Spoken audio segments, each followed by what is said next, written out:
यह प्रताप रवि जाके उरु जब करई प्रकाश पिछले बाढ़ई प्रथम जे कहे ते पाभई नाश। भ्राता न सहित राम एक बार संग परम प्रिय पवन कुमार। सुंदर उपवन देखत गए सब तुर कुसुमित पल्लव नए। जानी समय सनकादिक आए तेज पुंज गुण शील सुहाए। ब्रह्मानंद सदा लय लीना देखत बालक बहु कालीना। रूप धरे जनुचर्यु वेदा समदर्शी मुनि विगत विभेदा। आशा बसन व्यसन नहीं ते नहीं। रघुपति चरित होय तो सुनहि। तहाँ रहे सनकादि भवानी। जहाँ घट संभव मुनिवर ज्ञानी। राम कथा मुनिवर बहु बरनी। ज्ञान जोनि पावक जिमि अरनी। देखे राम मुनि आवत हर्ष दंडवत कीना। स्वागत पूछी पीत बट प्रभु बैठन कह दीन। कीना दंडवत तिन्हु भाई सहित पवन सुत सुख अधिकाई। मुनि रघुपति छवि अतुल बिलोकी भय मगन मन सके न रोकी। श्यामल गात सरोरु लोचन सुंदरता मंदिर भव मोचन। एकटक रहे निमिष न लबहि प्रभु कर जोर शीश नबाबहि। तिन्ह के दशा देख रघुबीरा सबत नयन जल पुलक शरीरा। कर गही प्रभु मुनिवर बैठारे परम मनोहर वचन उचारे। आज धन्य में सुनहु मुनीसा तुम दास जाहि अग खीसा। बड़े भाग पाइब सतसंगा बिनोई प्रयास होहि भवभंगा। संत संग अपवर्ग कर कामी भव कर पंथ। कहे संत कवि श्रुति पुराण सदग्रंथ। सुनि प्रभु वचन हर्षि मुनि चारी। पुलकित तन स्तुति अनुसारी। जय भगवंत अनंत अनामय अनग अनेक एक करुणामय। जय निर्गुण जय गुण सागर सुख मंदिर सुंदर अति नागर। जय इंदिरा रमन जय भूधर। अनुपम अज अनादि शोभाकर। ज्ञान निधान अमान मान प्रद। पावन सुजस पुराण वेद पद। नज्ञ कृत्यज्ञ अज्ञता भंजन। नाम अनेक नाम निरंजन। सब सर्वगत सर्व उरालय। बससि सदा हम कहु परिपालय। द्वंद्व विपति भव फंद विभंजय। हृदय वासी राम काम मद गंजय। परमानंद कृपा यतन मन परिपूर्ण काम। प्रेम भगति अनुपायनि देहु हमारी श्री राम। देहु भगति रघुपति अति पावनी। त्रिविध ताप भवदापन सावनी। प्रणत काम सुरधेनु कल्पतरु। होई प्रसन्न दीजे प्रभु यह बरु। भव बारिधि कुंभज रघुनायक। सेवत सुलभ सकल सुखदायक। मन संभव दारुण दुखदार्य। दीन बंधु समता विस्तारय। आस त्रास इशारा दी निवारक। विनय विवेक विरति विस्तारक। भूप मौलि मणि मंडप धरणी। दही भगति संस्तुति सरितरणी। मुनि मन मानस हंस निरंतर। चरण कमल बंदित अज शंकर। रघुकुल केतु सेतु श्रुति रक्षक। काल कर्म स्वभाव गुण भक्षक। बार बार स्तुति करी प्रेम सहित सिरुनाई। ब्रह्म भवन सनकादि के अति अभिष्ट बर पाई। सनकादि की विधि लोक सिधाए। रामचरण सिरुनाए। पूछत प्रभु ही सकल सकुचाही। चितवहि सब मारुत सुत पाही। सुनि चाहि प्रभु के मुख बानी। जो सुनि होय सकल ब्रह्महानि। अंतर्जामी प्रभु सब जाना। बुझत कहो का हनुमाना। जोरि पान का तब हनुमंता। सुनो दीन दयाल भगवंता। नाथ भरत कछु पूछन चाहै। प्रश्न करत मन सकुच तो। तुम जानहु कपि मोर स्वभाव। भरत ही मोहि कछु अंतर खाऊ। सुनि प्रभु वचन भरत गहे चरना। सुनो नाथ प्रणता नीति हरना। नाथ में मोहि संदेह कछु। सपने शोक न मोह। केवल कृपा तुम्हारी है। କୃପାନନ୍ଦ ସନ୍ଦୋହ।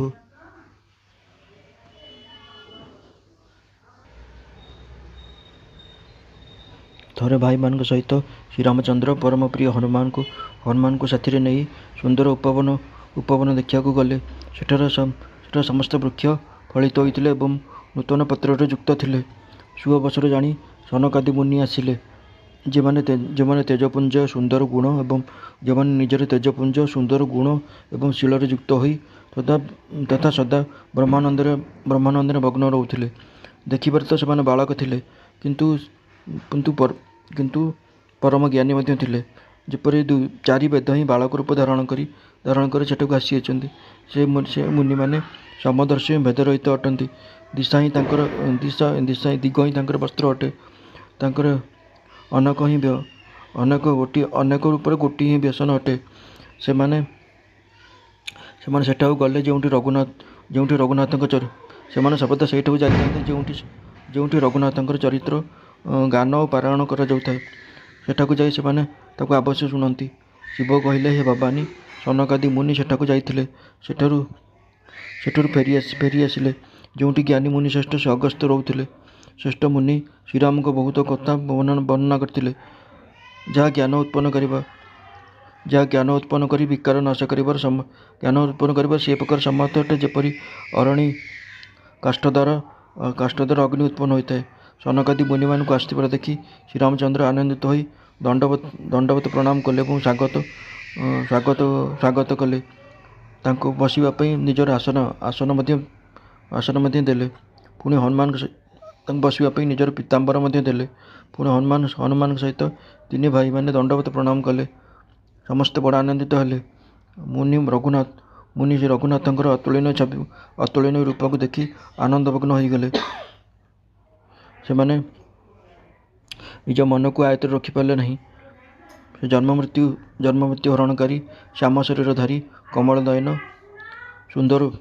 ସୁନ୍ଦର ଧାମ ଶ୍ରୀରାମଚନ୍ଦ୍ରଙ୍କୁ ଏକ ଲୟରେ ଦେଖିବାକୁ ଲାଗିଲେ ଏବଂ ପ୍ରଭୁ ହାତ ଯୋଡ଼ି ତାଙ୍କୁ ପ୍ରଣାମ କଲେ। ତାଙ୍କର ପ୍ରେମ ବିହ୍ୱଳ ଦଶାକୁ ଦେଖି ତାଙ୍କ ପରି ସେ ରଘୁନାଥଙ୍କ ନେତ୍ରରେ ବି ପ୍ରେମାଶ୍ରୁର ଜଳ ଭରିଗଲା ଏବଂ ଶରୀର ପୁଲକିତ ହୋଇଗଲା। ତାପରେ ପ୍ରଭୁ ହାତ ଧରି ଶ୍ରେଷ୍ଠ ମୁନିମାନଙ୍କୁ ବସାଇଲେ ଏବଂ ପରମ ମନୋହର ବଚନ କହିଲେ, ହେ ମୁନିଗଣ, ଶୁଣନ୍ତୁ। ଆଜି ମୁଁ ଧନ୍ୟ ଅଟେ। ଆପଣଙ୍କ ଦର୍ଶନ ମାତ୍ରେ ହିଁ ସମସ୍ତ ପାପ ନଷ୍ଟ ହୋଇଯାଆନ୍ତି। ବଡ଼ ଭାଗ୍ୟର ହିଁ ସତ୍ସଙ୍ଗ ପ୍ରାପ୍ତ ହୋଇଥାଏ, ଯାହାଦ୍ୱାରା ବିନା ପରିଶ୍ରମରେ ଜନ୍ମ ମୃତ୍ୟୁ ଚକ୍ର ନଷ୍ଟ ହୋଇଯାଏ। ସନ୍ଥଙ୍କ ସଙ୍ଗ ମୋକ୍ଷଦାୟକ ତଥା କାମୀର ସଙ୍ଗ ଜନ୍ମ ମୃତ୍ୟୁଦାୟକ ଅଟେ। ସନ୍ଥ, କବି ଏବଂ ପଣ୍ଡିତ ତଥା ବେଦ ପୁରାଣ ଆଦି ସମସ୍ତ ସଦ୍ଗ୍ରନ୍ଥ ଏହା ହିଁ କହନ୍ତି। ପ୍ରଭୁଙ୍କ ବଚନ ଶୁଣି 4 ମୁନି ଆନନ୍ଦିତ ହୋଇ ଅର୍ଥାତ୍ ହର୍ଷିତ ହୋଇ ପୁଲକିତ ଶରୀରରେ ସ୍ତୁତି କରିବା ଲାଗିଲେ, ହେ ଭଗବାନ, ଆପଣଙ୍କର ଜୟ ହେଉ। ଆପଣ ଅନ୍ତରହିତ, ବିକାର ରହିତ, ପାପ ରହିତ, ଅନେକ କଥା ସବୁ ରୂପରେ ପ୍ରକଟ, ଏକ କଥା ତ ଅଦ୍ୱିତୀୟ ଏବଂ କଲ୍ୟାଣମୟ ଅଟନ୍ତି। ହେ ନିର୍ଗୁଣ, ଆପଣଙ୍କର ଜୟ ହେଉ। ହେ ଗୁଣର ସମୁଦ୍ର, ଆପଣଙ୍କର ଜୟ ହେଉ। ଆପଣ ସୁଖର ଧାମ, ଅତ୍ୟନ୍ତ ସୁନ୍ଦର ଏବଂ ଅତି ଚତୁର ଅଟନ୍ତି। ହେ ଲକ୍ଷ୍ମୀପତି, ଆପଣଙ୍କର ଜୟ ହେଉ। ପୃଥିବୀ ଧାରଣକାରୀ, ଆପଣଙ୍କର ଜୟ ହେଉ। ଆପଣ ଉପମା ରହିତ, ଅଜନ୍ମା, ଅନାଦି ଏବଂ ଶୋଭାର ରାଶି ଅଟନ୍ତି। ଆପଣ ଜ୍ଞାନର ଭଣ୍ଡାର, ସ୍ୱୟଂ ମାନ ରହିତ ଏବଂ ଅନ୍ୟକୁ ମାନ ପ୍ରଦାନ କରନ୍ତି। ବେଦ ଏବଂ ପୁରାଣ ଆପଣଙ୍କର ପରମ ସୁନ୍ଦର ଯଶ ଗାନ କରନ୍ତି।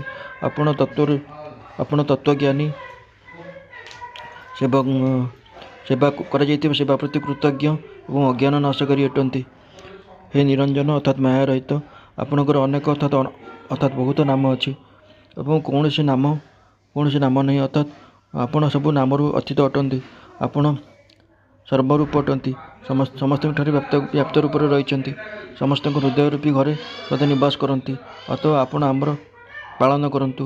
ରାଗ, ଦ୍ୱେଷ, ଅନୁକୂଳତା, ପ୍ରତିକୂଳତା, ଜନ୍ମ ମୃତ୍ୟୁ ଆଦି ଦ୍ୱନ୍ଦ୍ୱ, ବିପତ୍ତି ଆଦି ଏବଂ ଜନ୍ମ ମୃତ୍ୟୁର ଜାଲରୁ ମୁକ୍ତ କରନ୍ତୁ। ହେ ରାମ, ଆପଣ ଆମର ହୃଦୟରେ ରହି କାମ ଆଦି ମଦର ନାଶ କରନ୍ତୁ। ଆପଣ ପରମାନନ୍ଦ ସ୍ୱରୂପ, କୃପାର ଧାମ ଏବଂ ମନର ଇଚ୍ଛାକୁ ପୂର୍ଣ୍ଣ କରନ୍ତି। ହେ ଶ୍ରୀରାମଚନ୍ଦ୍ର, ଆମକୁ ନିଜର ଅବିଚଳ ଭକ୍ତି ପ୍ରଦାନ କରନ୍ତୁ। हे रघुनाथ आपण आमको निजर अत्यंत पवित्र करथिबा एवं तीन प्रकार ताप एवं जन्म मरण क्लेश को दूर करथिबा भक्ति प्रदान करंतु। हे शरणागतर कामना पूर्ण करिया कामधेनु सदृश एवं कल्पवृक्ष रूपी प्रभु प्रसन्न होई आमको ही बर दियंतु। हे रघुनाथ आपण जन्म मृत्यु रूपक समुद्र को सुखाइबा पई अगस्त्य मुनि समान अटंती। आपण सेवा करिबार सुलभ अटंती तथा सब सुख प्रदान करती। हे दीनबंधु मनर उत्पन्न दारुण दुख को नाश करंतु एवं आमको आमठारे समदृष्टि विस्तार करंतु। आपण विषय मानकर आशा भय एवं ईर्षा आदि को निवारण करंती तथा विनय विवेक एवं वैराग्यर विस्तार करंती।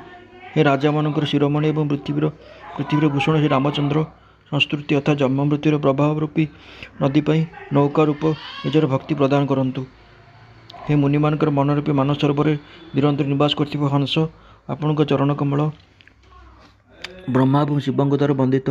आपण रघुकुलर केतु वेद मर्यादार रक्षक एवं काल कर्म स्वभाव तथा गुण रूप बंधनर भक्षकता नाशक अटंती। आपण स्वयं तरी जाइथिबा द्वितीय को तारण करथिबा तथा समस्त दोषहरणकारी अटंती। तीन लोकर विभूषण आपण तुलसीदासଙ୍କର स्वामी अटंती।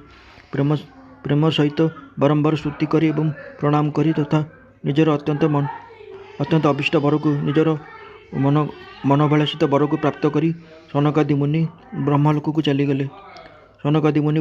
चलीगले। सेतेबेले भाई माने श्रीरामंकर चरण प्रणाम कले। सबु भाई प्रभु को पचारिबा संकोच अनुभव करथांती। एथिपई समस्ते हनुमान काड़ को देखुअछंती। से प्रभुंक श्रीमुखरू किछि शुणिया चाहूँगी किंतु जहाँ शुणी समस्त सन्देहर नाश हो जाए। जहाँ शुणा पर समस्त सन्देहर नाश हो जाए। हे अंतर्जामी प्रभु सबू जानीगले एवं पचारे कुह हनुमान कथा कौन। जो हनुमान हाथ जोड़ी कहले हे दीनदयाल भगवान शुणु। हे नाथ भरत किछि पचार चाहूँगी किंतु प्रश्न करने मनरे संकोच अनुभव कर।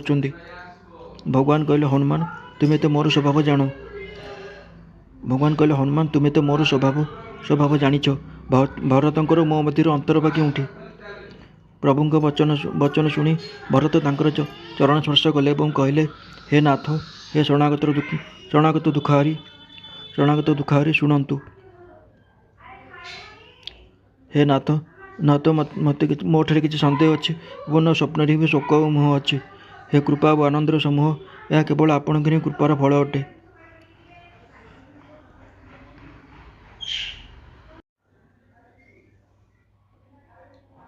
यह प्रताप रवि जाके उरु जब करई प्रकाश पिछले बाढ़ई प्रथम जे कहे ते पाभई नाश। भ्रात न सहित राम एक बार संग परम प्रिय पवन कुमार सुंदर उपवन देखत गए। सबतुर कुसुमित पल्लव नए जान